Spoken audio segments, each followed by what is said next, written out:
Fa aina ma tuwallu fatamma wajhullah, kemanapun kalian menghadapkan mukamu, di situ engkau menjumpai wajah Allah. Kalau kita melihat pohon, siapa yang dijumpai?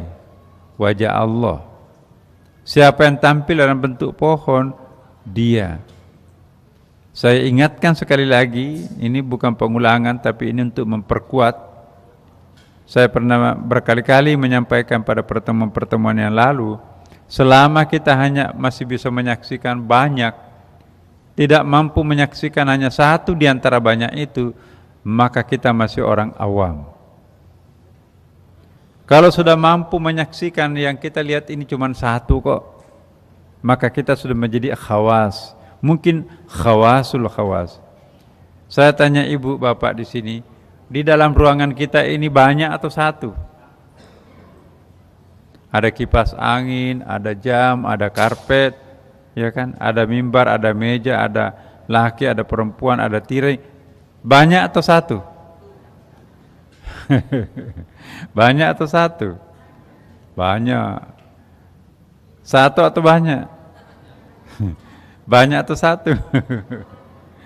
Nah, selama kita tidak bisa mengatakan satu untuk yang banyak ini atau banyak untuk yang satu itu, maka kita masih orang awam.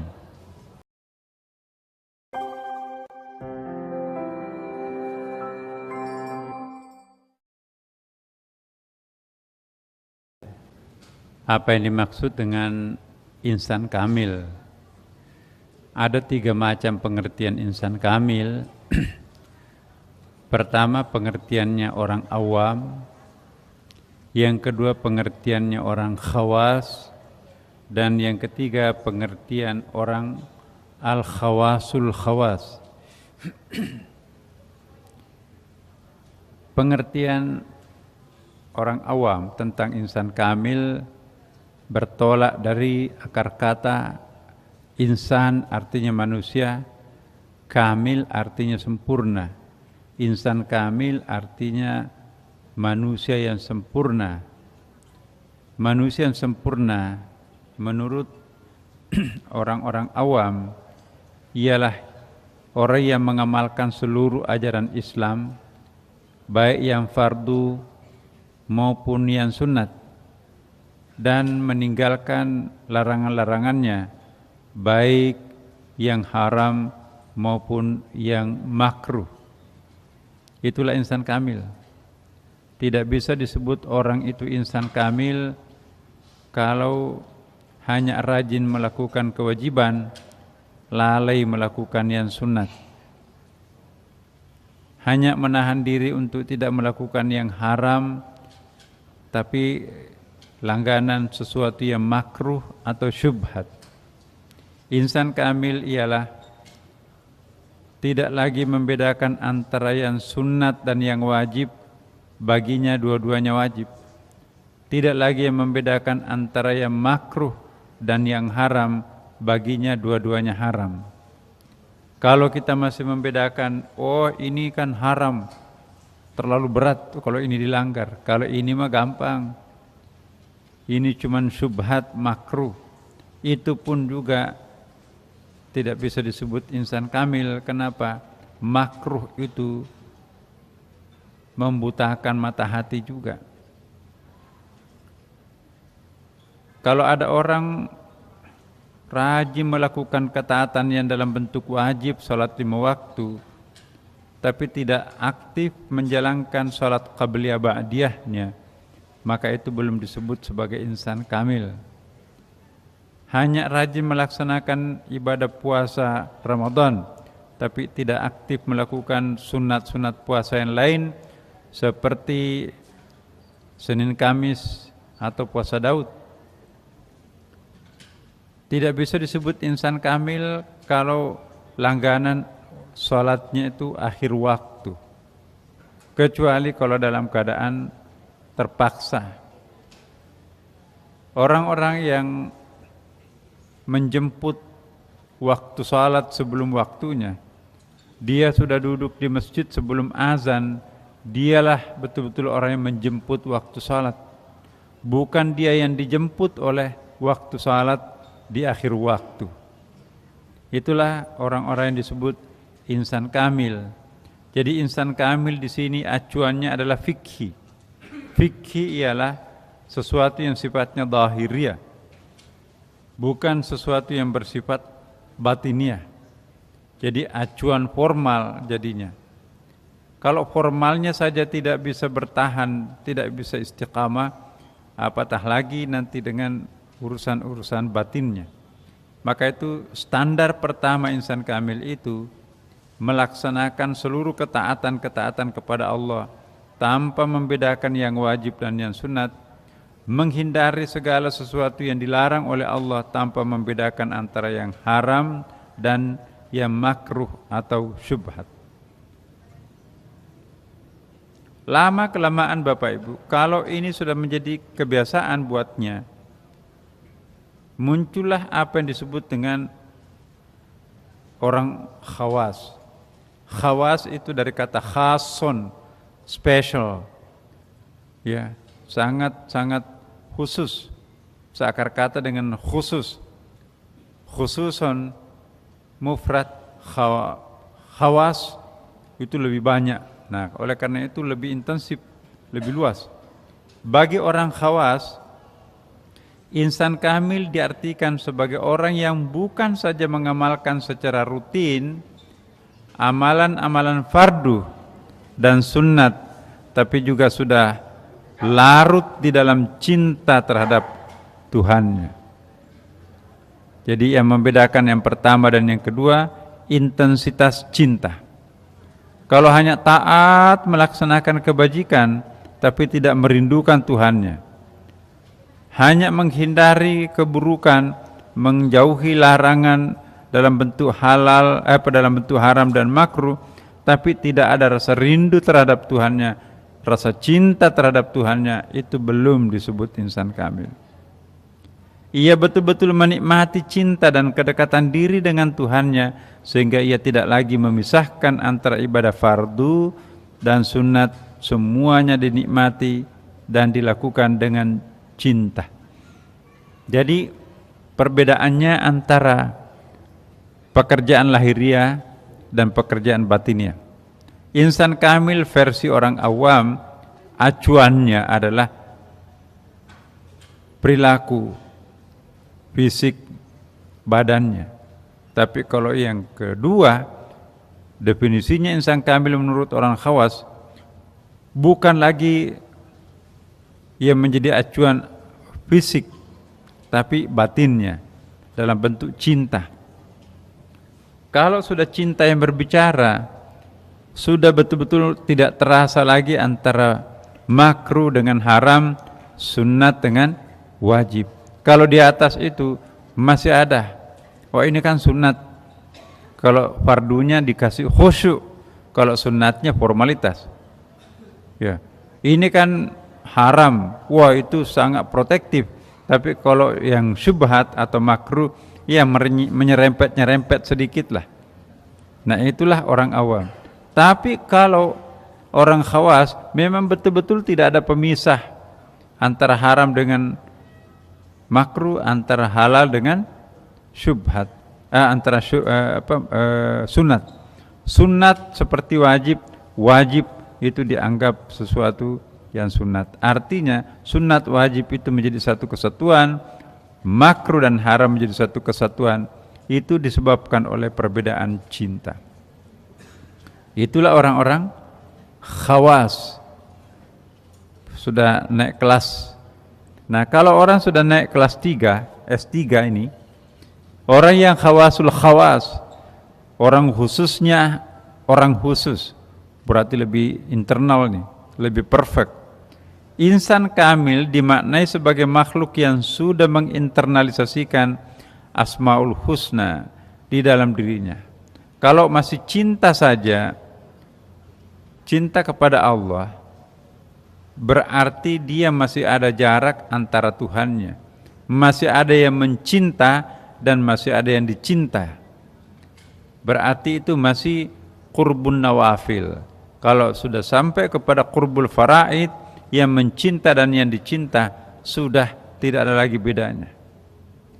Orang yang sudah sampai ke tingkat khawas tidak ada lagi engkau, tidak ada lagi aku, tidak ada lagi dia. Engkau adalah aku adalah engkau, dia adalah aku, dia adalah engkau. Semuanya engkau, aku, dia tidak merupakan objek yang berbeda. Langit itu aku itu adalah langit. Binatang itu aku adalah binatang. Engkau adalah aku adalah engkau. Sudahlah. Jadi itulah orang-orang yang sampai ke tingkat apa yang biasa disilahkan orang dengan kesatuan wujud, wahdatul wujud. Jadi tauhiduz zati, tauhidnya zat, karena itu ada tauhiduz zati, ada tauhidul asma, ada tauhidus sifat. Ya. Jadi tauhidul asma satu nama untuk semuanya. Ada tauhidul af'al, satu perbuatan untuk semuanya. Ada tauhidus sifat, satu sifat untuk semuanya. Jadi ada zat, ada perbuatan, ada nama, dan ada sifat. Jadi 4. Orang yang sudah sampai ke tingkat khawasul khawas, ya, itu sudah tidak ada lagi jarak antara satu sama lainnya. Tuhan sudah menyatu dalam dirinya. Orang lain menyatu dengan dirinya. Alam menyatu dengan dirinya. Siapa alam, siapa aku? Aku adalah alam, alam adalah aku. Siapa engkau? Engkau adalah aku adalah engkau. Jadi aku berbuat baik kepada engkau, berarti aku berbuat baik kepada aku. Selama kita masih ada engkau dan aku, sulit untuk mencapai tingkat keikhlasan. Itu kan orang lain, dia bukan kita. Nah, kalau kita sudah menganggap orang lain itu adalah aku, maka kalau aku memberikan kepuasan terhadap mereka, maka aku memberikan kepuasan diriku sendiri. Berarti itu super ikhlas. Orang tidak akan mencapai puncak keikhlasan selama masih ada engkau, aku, dia. Kalau sudah engkau, dia, dan aku menyatu, maka itulah puncak keikhlasan. Betul-betul kalau dia memberikan saudaranya, maka dia seperti memberikan dirinya sendiri. Bagaimana kalau kita memiliki itu, kita pasti puas. Maka kalau memuaskan orang lain sama dengan memuaskan diri kita sendiri. Memuaskan engkau sama dengan memuaskan aku. Dengan demikian, aku tidak perlu repot-repot berbuat baik kepada aku. Berbuat baik denganmu, maka sama dengan aku berbuat baik kepada diriku sendiri. Bahkan orang ketiga pun juga bisa. Aku berbuat baik kepada mereka, ya, maka sama dengan aku berbuat baik kepada diriku sendiri. Bahkan lebih jauh lagi, bukan hanya orang, ya, burung-burung, binatang, aku berbuat baik kepada burung itu, maka sama dengan berbuat baik kepada diriku sendiri. Maka burung-burung piaraannya tidak pernah dibiarkan terlantar, tidak dikasih makan, ya. Binatang-binatang ternaknya tidak pernah terlantar, tidak dikasih minum. Tumbuh-tumbuhannya tidak pernah kering, selalu disiram. Kenapa? Karena mereka menyiram dirinya sendiri, mereka merawat dirinya sendiri. Sudah tidak ada lagi jarak antara kembang dan dirinya, antara langit dan dirinya, antara engkau dan aku. Mereka sudah menyatu. Itulah yang disebut dengan khawasul khawas. Sehingga dengan demikian kemanapun kita melihat, dia ada dia. Sanurihim ayatina fil afaqi wa fi anfusihim hatta yatabayyana lahum annahul haqq. Ya. Kami akan memperlihatkan kepada mereka tanda-tanda kekuasaan kami di segenap penjuru dan pada diri mereka sendiri, sehingga jelaslah bagi mereka itu bahwa Al-Quran itu adalah benar. Nah, insya Allah ini sudah pernah terpatri dalam hati kita, cuma masih keluar masuk. Kalau keluar masuk itu namanya apa? Namanya kalau belum permanen, hal. Kalau sudah permanen, maqam. Jadi bagaimana memakamkan yang hal, mempermanenkan yang keluar masuk, itulah yang disebut dengan istiqamah. Ada doa yang diajarkan Rasulullah, ya muqallibal qulub, tsabbit qulubana ala dinika wa la ta'atika. Saya senang sekali dengan doa ini. Wahai orang yang maha menancapkan pendirian, tangguhkanlah pendirian kami atas agamamu dan untuk taat terhadapnya. Sanurihim ayatina fil afaki, kami memperlihatkan kepada mereka tanda-tanda kekuasaan kami fil afaki, di segenap ufuk, wa fi anfusihim, dan pada diri mereka sendiri, hatta yatabayyana lahum annahul haq, sehingga jelas bagi mereka itu bahwa Allah itu adalah benar, al-haq. Itu dia penjelasan yang saya sampaikan tadi. Ada ayat lebih khusus, walillahil masyriq wal maghrib fa aina ma tuwallu fathamma wajhullah innallaha wasi'un alim. Dan kepunyaan Allah lah timur dan barat, maka kemanapun kamu menghadap, disitulah wajah Allah. Sesungguhnya Allah maha luas rahmatnya, lagi maha mengetahui. Nah, ayat pendek seperti ini bagus kita hafal, karena ini penting. Bisa dipotong lagi. Fa aina ma tuwallu fatamma wajhullah, kemanapun kalian menghadapkan mukamu, di situ engkau menjumpai wajah Allah. Kalau kita melihat pohon, siapa yang dijumpai? Wajah Allah. Siapa yang tampil dalam bentuk pohon? Dia. Saya ingatkan sekali lagi, ini bukan pengulangan tapi ini untuk memperkuat. Saya pernah berkali-kali menyampaikan pada pertemuan-pertemuan yang lalu, selama kita hanya masih bisa menyaksikan banyak, tidak mampu menyaksikan hanya satu di antara banyak itu, maka kita masih orang awam. Kalau sudah mampu menyaksikan yang kita lihat ini cuma satu kok, maka kita sudah menjadi khawas. Mungkin khawasul khawas. Saya tanya ibu bapak di sini, di dalam ruangan kita ini banyak atau satu? Ada kipas angin, ada jam, ada karpet, ya kan? Ada mimbar, ada meja, ada laki, ada perempuan, ada tirai. Banyak atau satu? Banyak atau satu? Banyak. Satu atau banyak? Banyak atau satu? Nah, selama kita tidak bisa mengatakan satu untuk yang banyak ini atau banyak untuk yang satu itu, maka kita masih orang awam. Selama kita masih melihat pohon itu pohon, belum bisa menyaksikan bahwa pohon itu bukan pohon sebenarnya, maka kita masih awam. Selama masih ibu melihat karpet itu karpet, tasnya itu adalah tasnya, maka orang awam. Kalau sudah mampu melihat karpet ini siapa, tas ini siapa, aku ini siapa, ya sudah mulai masuk apa yang dicari orang. Nah, ini yang saya sering ulang-ulangi menyampaikan, karena ini pangkal pelajaran ma'rifah adalah wujud. Ada orang yang berpendapat wujud itu banyak. Wujud banyak.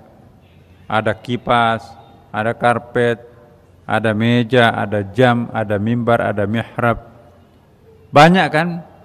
Tapi siapa yang tampil yang banyak itu? Hanya satu, yaitu masjid.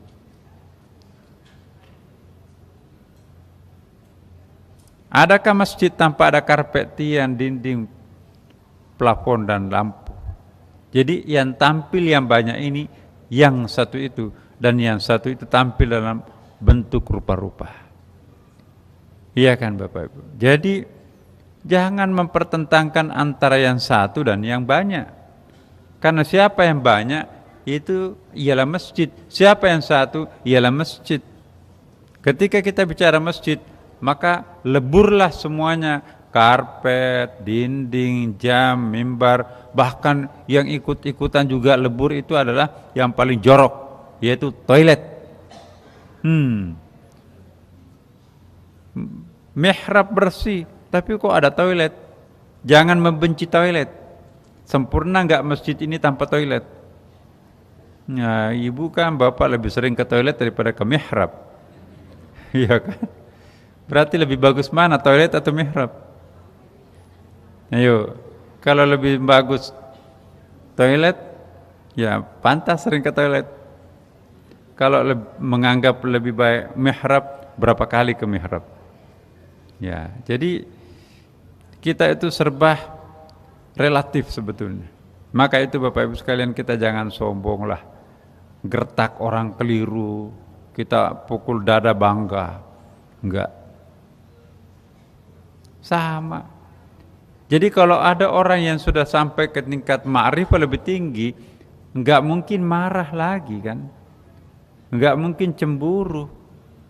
Jadi kalau ada orang yang suka benci, suka marah, ma'rifahnya dangkal. Kenapa orang marah? Menganggap orang lain itu hebat, dirinya enggak. Itu hak aku, kok diambil? Ya. Marah enggak Bapak Ibu kalau punyanya diambil orang? Iya marah. Tapi kalau kita menganggap orang itu adalah aku, marah enggak kalau barangnya diambil? Mulut mengatakan enggak. Tapi hati enggak. Sebetulnya kita itu enggak konsisten. Kalau kita mencoba melatih dan terus melatih, engkau adalah aku adalah engkau, ambil mainan itu, enggak perlu anak-anak itu menangis. Itu kan yang punya adalah engkau. Jadi kalau ego itu kuat, maka pasti wujud itu banyak. Ini punyaku, itu punyamu. Itu terlalu banyak punya kamu, punyaku yang harus lebih banyak. Itu orang ma'rifahnya dangkal. Kalau sudah menganggap bahwa engkau adalah aku, ya enggak apa-apa. Aku enggak perlu, sama aja kok kalau kamu yang ngambil dengan saya. Kan kita sering mengatakan seperti itu kan. Dikasih pemberian, ini ambil mah. Aku, ya suaminya memberikan kepada istrinya karena istrinya adalah dia adalah istri. Jadi engkau adalah aku adalah engkau. Itu kalau suami istri yang benar. Sehingga kalau ada pemberian, rekeningnya itu gabung. Jadi selama kita masih berpisah rekening antara istri dan suami, ma'rifahnya dangkal. Saya tanya Bapak Ibu, sudah nyatu enggak rekeningnya? Masih ada yang nyatu, ada yang enggak, ya kan? Selama masih ada uang laki-laki, uang perempuan, maka itu ma'rifahnya dangkal. Ada uang perempuan itu yang slip penggajian dan resmi itu. Berapa per bulan, lari semuanya ke istri itu. Kurang-kurang sedikit, awas loh kamu kemana bawa. Tapi kalau amplop yang dari mana-mana itu enggak pulang ke rumah, simpan di laci di kantor, itu uang laki-laki. Jadi uang laki-laki, uang perempuan. Lebih banyak mana uang laki-laki, uang perempuan? Laki-laki bilang uang perempuan, perempuan bilang uang laki-laki. Jadi mana uang anak? Mana uang orang tua? Mana uangnya Allah? Jangan-jangan enggak ada. Dengarkan surah azan dulu.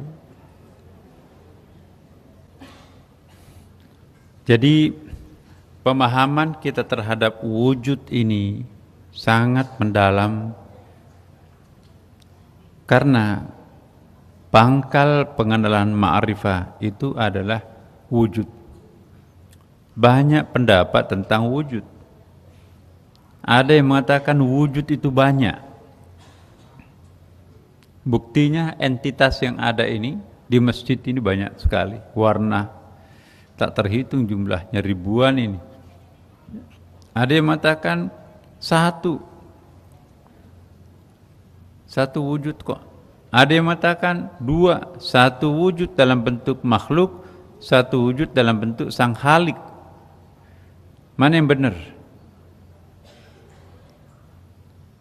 Ayo, tiga. Ada wujud dalam bentuk makhluk, ciptaan Tuhan. Ada wujud dalam bentuk Sang Khalik, penciptanya. Benar enggak itu? Ada dua wujud, ada pencipta, ada yang diciptakan. Benar enggak itu? Ada sang pencipta, ada yang diciptakan. Berapa? Dua, ya kan? Ada lagi yang mengatakan wujud itu banyak, ribuan, tambah satu Allah. Wujud itu jutaan, plus satu Allah. Jadi 1 triliun plus satu, yaitu Allah. Jadi Allah bagian di antara wujud-wujud yang ada. Benar juga kan? Benar enggak itu? Allah wujudnya ada, tapi buatannya, makhluknya juga ada. Dia yang tunggal di antara triliunan yang ada. Mana yang benar? Atau yang ketiga, wujud ini cuma satu, yang tampil sebagai masjid dia juga, yang tampil sebagai DKI Jakarta dia juga, yang tampil sebagai Pulau Jawa dia juga, yang tampil Asia Tenggara itu juga, yang tampil dalam bentuk bola dunia ini dia juga, galaksi Bima Sakti dia juga, yang tampil sebagai alam raya besar ini dia juga. Karena enggak ada sesuatu selain dia. Dialah yang memiliki banyak wajah. Benar enggak ini? Kok tiga-tiganya benar? Coba, mana yang paling banyak penggemarnya di sini? Wujud itu dua. Satu, Sang Khalik, pencipta. Wujud yang kedua adalah makhluk. Berarti wujud cuma dua. Benar gak ini? Ada lagi yang mengatakan wujud itu banyak sekali, tak terhitung jumlahnya. Di masjid ini saja ada gelas, ada meja, ada karpet. Masa itu sama? Sangat beda kok. Berarti kenyataannya, faktanya wujud ini banyak, ditambah satu Allah Sang Pencipta, berarti banyak plus satu. Ya. Di tengah-tengah wujud-wujud yang ada Allah di situ. Beda yang pertama kan, kalau yang pertama tadi itu hanya dua wujud, satu wujudnya Allah Sang Khalik, satu wujudnya makhluk. Jadi digabung antara yang banyak ini sebagai makhluk.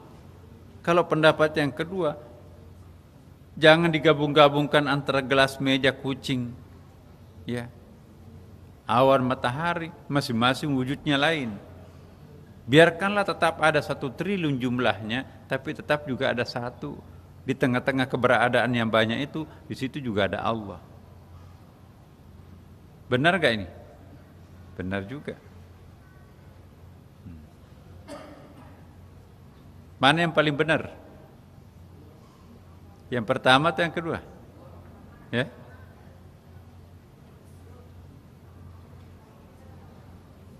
Atau yang ketiga?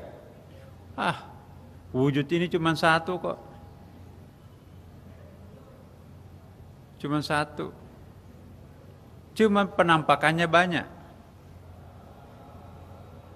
Ya. Ingat teori adonan yang pernah saya sampaikan di sini. Kalau mau bikin onde-onde itu kan ada tepung, dikasih air, jadilah tepung. Kita bikin onde-onde, kita bikin monas, kita bikin perahu, kita bikin pesawat, kita bikin pohon, taruh di atas meja semuanya. Banyak, ada 10 patung di situ. Berapa wujud di situ? Ada wujud patung, ada wujud mobil, orang, pohon, banyak kan? Dilihat dari segi entitinya banyak, tapi dilihat dari segi adonannya berapa? Cuma satu. Yang adonan itu disebut dengan jauhar, yang banyak itu disebut dengan na'arat. Adonan itu disebut dengan the substance, bahasa Inggrisnya, yang banyak penampakannya itu tadi, itulah yang disebut dengan accident. Jadi ada wujud tunggal, ada wujud yang banyak plus satu, ada wujud dua, Tuhan dan makhluk. Mana yang paling benar? Ya. Jangan ikut-ikutan kepada siapapun. Kira-kira yang paling benar, wujud itu dua, khalik makhluk. Wujud itu banyak plus makhluk plus sang khalik. Wujud itu cuma satu kok. Yang lainnya itu hanya aratnya. Hakikatnya itu adalah itu yang satu. Nah, ini ma'rifah loh Bapak Ibu. Ma'rifah. Yang substansi adonan itu tadi, itulah yang disebut dengan wajibul wujud. Sedangkan penampakannya dalam bentuk patung Monas, apalagi pohon, mobil, itu adalah mumkinul wujud. Wujud relatif. Karena kalau begitu adonan itu dikumpulin kembali menjadi adonan asli kan.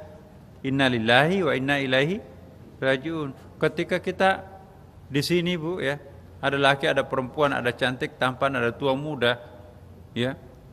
Begitu kita mati, 100 tahun akan datang dalam lubang yang sama, masih ada nggak bedanya? Oh ini tanah artis nih, oh ini tanahnya pembantunya ini. Cantik nggak tanah artis? Sama aja dengan pembantunya kan? Ada nggak jenis kelaminnya tanah? Oh ini tanah perempuan ini tanah laki-laki ini. Nggak ada kan?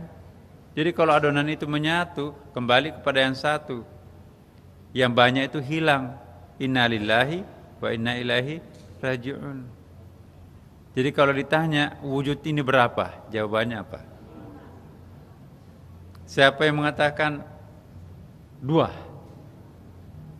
Nah, ada mazhab dua. Siapa yang mengatakan banyak? Ya. Faktanya. Siapa yang mengatakan satu? Waduh, lebih banyak sufi di sini. Sufi mengatakan hanya satu wujud, fikih mengatakan wujud ini banyak, ya. Teologi mengatakan ada makhluk, ada khalik dua. Ya. Mutakalimi mengatakan banyak wujud, cuman plusnya itu ada satu, sang pencipta. Di tengah-tengah wujud itu ada sang penciptanya. Ya. Semuanya punya kebenaran. Tapi yang paling benar ialah siapa? Tergantung mazhabnya. Filsafat mengatakan, wujud itu banyak, mustahil wujud itu satu, bertentangan dengan logika ya kan. Satu yang melihat dari sudut adonan satu yang melihat dari bentuk-bentuk yang terbuat dari adonan yang sama. Nah, dengan demikian Bapak Ibu, bisa nggak mencari titik temu antara gelas dengan meja? Antara matahari dengan kucing? Ada samanya nggak? Apa? Adonan, ya kan? Bisa nggak mencari titik temunya antara karpet dengan lampu? Sama-sama sebagai masjid, iya kan? Jadi siapa yang tampil banyak, itulah masjid. Siapa yang tampil satu, itulah masjid. Jadi yang banyak, yang satu, sama-sama sebetulnya dialah sang masjid itu sendiri. Bisa nggak saya mengatakan karpet itu masjid? Nggak pas kan? Gelas ini adalah masjid. Meja ini adalah masjid, benar nggak? Nggak bisa. Benar nggak kalau saya katakan pohon itu Allah, langit itu Allah? Nggak bisa. Sama nggak bisanya mengatakan benar apakah meja ini masjid. Ketika kita melihat meja, kemejaannya meja ini yang tampak. Boleh nggak saya katakan gelas ini masjid? Enggak. Sama, boleh nggak saya mengatakan kucing itu Allah? Tapi kita balik, siapa sesungguhnya tampil sebagai kucing? Dia menampakkan siapa? Alamatnya siapa? Allah kan. Jadi beda tuh. Maka itu disebutkan di sini, walillahil masyriq wal maghrib fa aina ma tuwallu fatamma wajhullah. Wajah Allah di situ. Tuhan tidak mengatakan fa aina ma tuwallu fatammallah. Kalau fatammallah, pohon itu Allah, gelas ini Allah, aku adalah Allah. Tapi kalau kita katakan fatamma wajhullah, itu tajallinya Allah, manifestasinya Allah. Beda kan? Makanya itu di dalam Quran itu sangat indah. Balaghahnya Al-Quran itu enggak mungkin kita sesat kalau kita faham bahasanya Al-Quran itu, insya Allah. Kalau hanya terjemahan-terjemahan yang kita pakai, coba, dan kepunyaan Allah lahir timur dan barat, maka kemanapun kamu menghadap, disitulah wajah Allah. Wajah Allah. Berarti wajahnya Allah banyak. Tangannya mana, kakinya mana? Kok wajah semua? Nah, wajah dalam bahasa Arab itu tidak mesti harus berarti organ. Wajah itu perwajahan, simbol, ya kan? Nah, inilah kerancuan kalau orang tidak mau tidak mau melatih dirinya berpikir. Orang-orang yang terlatih berpikir tidak mungkin bisa disesatkan. Orang yang aktif berpikir tidak mungkin bisa menjadi orang sesat. Enggak mungkin bisa menjadi orang lindung. Coba kalau enggak pernah ikut pengajian, suruh tanya berapa wujud. Enggak tahu. Enggak, masa kamu enggak bisa? Di dalam masjid ini ada berapa entitas? Ada kipas, ada lampu. Berapa? Banyak sekali. Jadi wujud berapa? Banyak. Boleh enggak saya katakan bahwa yang kalian yang anggap banyak itu hanya satu? Enggak boleh. Bertentangan dengan logika. Kalau saya katakan yang banyak itu adalah masjid, bingung dia kan? Kalau tidak ada yang banyak itu, ada enggak masjid? Kalau tidak ada rangka, tidak ada atap, tidak ada mihrab, tidak ada karpet, boleh enggak disebut ada masjid? Siapa yang tampil dalam bentuk masjid? Ya si karpet itu, si jam itu, si dinding itu, si tembok itu, dan seterusnya. Dikumpulkan semuanya itulah masjid. Berarti yang banyak itu masjid, yang satu itu bagian dari masjid. Tapi kalau dipisahkan dengan kata masjid, apakah gelas ini masjid? Salah. Tapi gelas ini bagian dari masjid, benar. Apakah karpet ini masjid? Salah. Tapi kalau karpet itu bagian daripada masjid, itu adalah benar. Nah, ada wujud. Nah ini masih tentang wujud. Ada buku Bapak Ibu, buku berbahasa Arab 9 jilid hanya membahas tentang apa arti wujud. Coba, bukunya segini 9 jilid. Persoalan yang dibahas buku 9 jilid itu hanya tentang hakikat wujud. Padahal kalau kita menulis tentang wujud itu paling 3 lembar kan. Tulisan itu 9 jilid hanya membahas tentang wujud seperti tadi. Ada wujud tidak mampu menampilkan dirinya sendiri. Tidak bisa tampil tanpa ada wujud yang menampilkan dirinya. Itu namanya wujud yang tidak mandiri. Tidak bisa ada wujud itu tanpa ada lengketannya. Bapak Ibu, siapa yang pernah melihat warna kuning? Siapa yang pernah melihat warna merah? Mana merahnya? Bisa enggak ada merah tanpa ada karpet yang menampilkan merah itu. Jadi ada wujud tidak bisa mewujud tanpa ada sandaran wujudnya. Tembok coklat, tembok merah, tembok hijau. Tidak mungkin ada hijau tanpa ada tempat melengketnya warna hijau itu. Bisa enggak ibu bapak melihat cahaya tanpa ada tempat mantulnya cahaya itu? Kita bisa melihat tembok kan? Kita bisa melihat apa lagi yang kita bisa lihat di sini? Seandainya tidak ada pantulannya cahaya itu, bisa enggak kita melihat cahaya? Yang bisa kita lihat itu lampunya, tapi lain lampu, lain cahaya kan?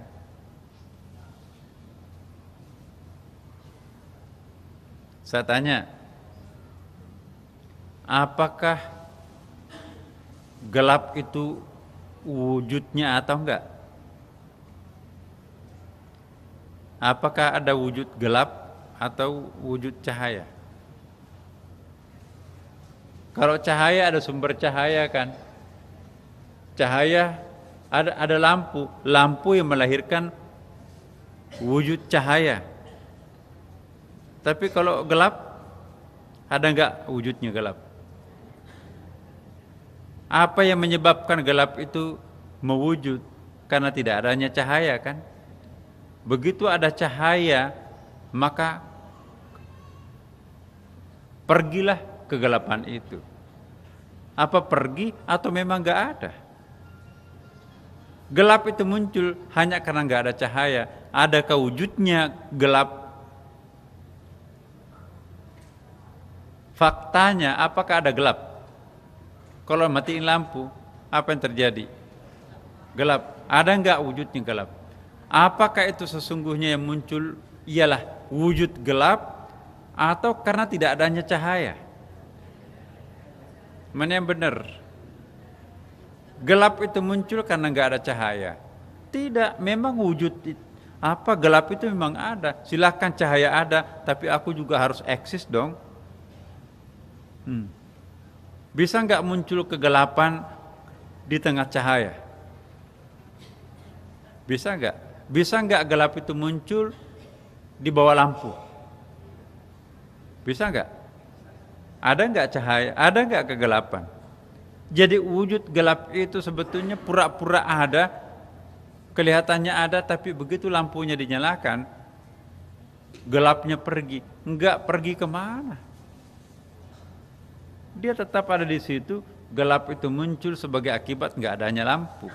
Apakah akibat itu wujud atau bukan? Ternyata sekian lama umur kita panjang ini gak pernah mikirin sampai segini ini.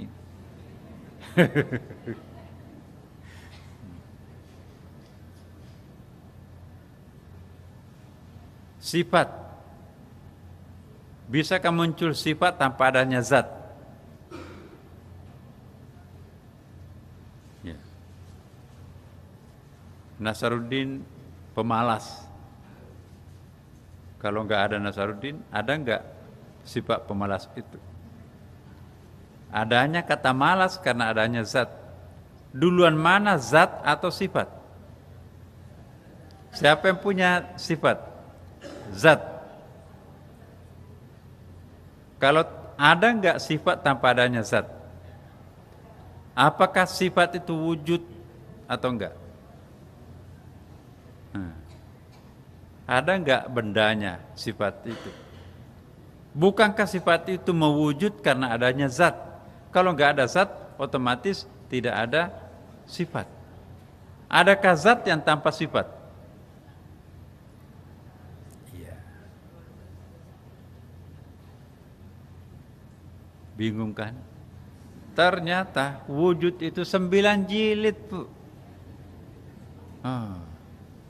Sekian lama, 90 apa? Ibu berapa tahun ibu umurnya? 20 tahun ya. 20 tahun enggak pernah mikir tentang detail-detail wujud itu.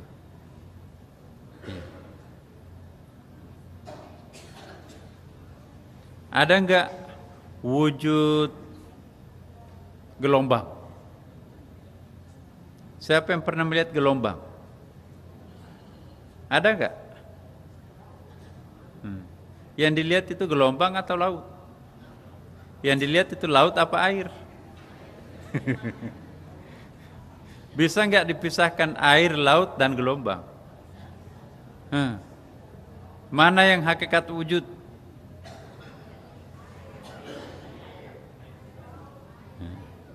Apakah air itu sama dengan gelombang? Bisakah dipisahkan air dengan gelombang? Yang wujud yang mana? Tiga-tiganya?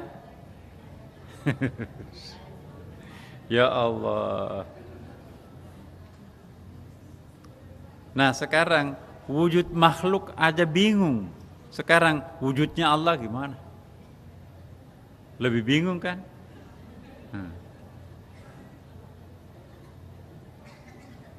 Apa artinya Allah muhitun? Allah serba meliputi. Apa artinya Allah wasi? Allah itu membentang tak terbatas. Nah, iya kan? Saya tanya, apakah Allah ada dalam diri kita atau kita berada dalam diri Allah?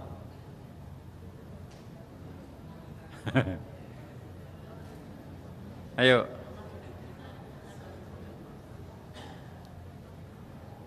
Apakah ada Allah dalam hati kita? Ada. Apakah Allah dalam hati itu masih bisa kita mengatakan Allahu Akbar? Allah Maha Besar. Kalau Allah Maha Besar, kenapa muncul dalam hati? Mana lebih besar, hati atau Allah? Kenapa Allah di dalam hati?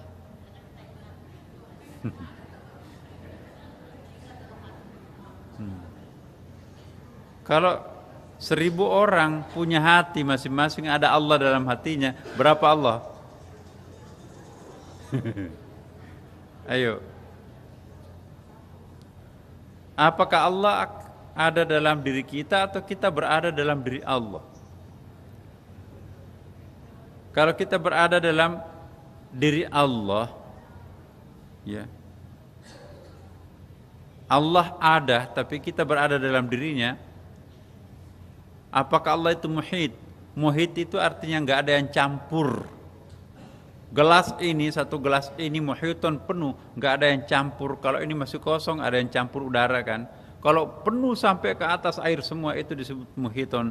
Dan Allahu muhitun, Allah serba meliputi. Ya. Jadi saya tanya lagi, apakah Allah ada dalam diri kita? Benar atau salah? Apakah kita berada di dalam diri Allah? Benar atau salah? Yang benar apa dong? Ayo. Apakah Allah ada dalam diri kita? Benar atau salah? Benar atau salah? Siapa yang mengatakan benar? Siapa yang mengatakan salah? Sekarang saya balik. Kita berada dalam diri Allah. Siapa yang mengatakan benar? Kita di dalam diri Allah. Berarti Allah lebih besar dari kita kan? Mana yang benar? Kita dalam diri Allah atau Allah dalam diri kita? Mana yang benar? Enggak ada yang benar.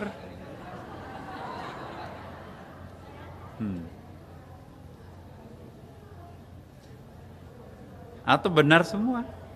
Nah, mana yang tepat? Ini multiple choice, ada 4 Bu.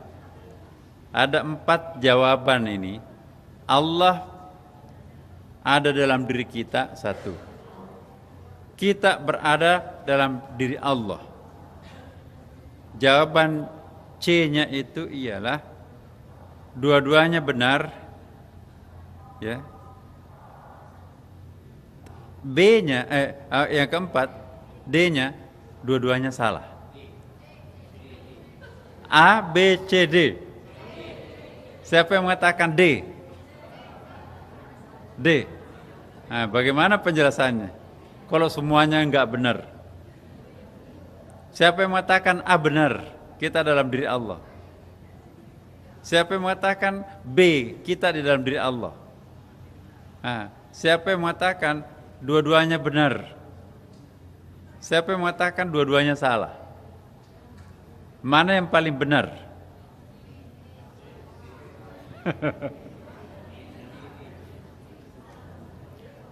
Secara tasawuf yang paling benar adalah D yang keempat. Kenapa?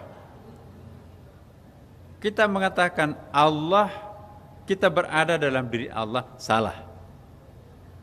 Bagaimana mungkin kita berada? Bagaimana mungkin Allah ada dalam diri kita, kan? Allahu Akbar. Iya kan? Enggak masuk akal. Atau kita berada di dalam diri Allah. Ya. Logikanya mungkin bisa benar nih, tapi tasawufnya salah. Berarti kalau kita dalam diri Allah masih ada dualitas, ya kan? Ada Allah yang kita hidup dalam kelambunya Allah. Ada kelambu, ada yang dikelambuin. Kita kan dalam kelambunya Allah kalau Allah yang Maha Besar. Ya. Masih dua zat di situ. Ada kelambu, ada yang dikelambui. Berarti Allah tidak muhit di situ, kan? Kalau Allahu muhitun, yang dalam kelambu dan kelambu itu dia semuanya. Nah, itulah berarti ada choice yang paling benar, E.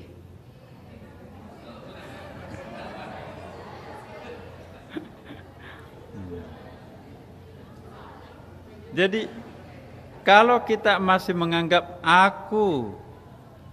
Allah ada dalam diriku, masih dualitas. Ada Allah, ada aku, kan? Kalau kita mengatakan aku di dalam diri Allah, masih ada Allah, kelambu, masih ada aku, dualitas. Ya. Kalau kita mengatakan dua-duanya benar, tambah bingung. Tetap dualitas. Kalau kita mengatakan empat-empatnya enggak ada yang yang paling benar dalam pengertian begini, tidak ada lagi aku, tidak ada kelambu, tidak ada siapapun, yang ada hanya Allah. La ilaha illallah artinya apa? Tidak ada yang mewujud, hanya Allah. Allah tampil dalam bentuk aku, engkau, mereka, tumbuh-tumbuhan, alam, semua yang ada ini hanya Dia. Yang wujud tunggal itu hanya Allah. Itulah yang disebut dengan wajibul wujud. Itulah yang disebut mutlak, semuanya ada Dia. Tapi yang tampak dalam bentuk gelas, yang tampak laptop, meja, itu mungkinul wujud. Wujud relatif. Besok dunia ini hancur, kiamat 1000 tahun, ini jadi tepung kembali jadi satu, kan? Yang tidak pernah menjadi tepung apa? Semuanya akan kembali jadi tepung. Ya. Jadi yang hakikat itu tepung itu, kan, adonan itu, kan. Nah, jadi innalillah wa inna ilaihi rajiun. Dengan demikian berapa wujud? Satu wujud wajibul wujud yang mewujud dalam bentuk banyak, yang banyak itu disebut dengan mumkinul wujud, tapi yang tunggal itu adalah wajibul wujud. Dialah yang sang Dia sesungguhnya. Faham? Atau bingung? Inilah artinya doanya Nabi. Allahumma rabbi zidni takhayyuran. Ya Allah, tambahkanlah kebingunganku. Makin bingung makin asyik, ya kan, Bu? Iya kan? Makin bingung makin asyik, ya kan? Masih asyik kan bingung ini. Jadi kalau mau bingung, datanglah ke Sunda Kelapa malam Jumat. Bingung itu nikmat. Iya. Alhamdulillah. Mari kita pulang membawa kebingungan masing-masing. Al-Fatihah. A'udzubillahi minasyaitonirrajim. Bismillahirrahmanirrahim. Alhamdulillahirabbil alamin arrahmanir rahim maliki yaumiddin iyyaka na'budu wa iyyaka nasta'in ihdinas siratal mustaqim siratal ladzina an'amta 'alaihim ghairil maghdubi 'alaihim waladdallin. Wassalamu alaikum warahmatullahi wabarakatuh.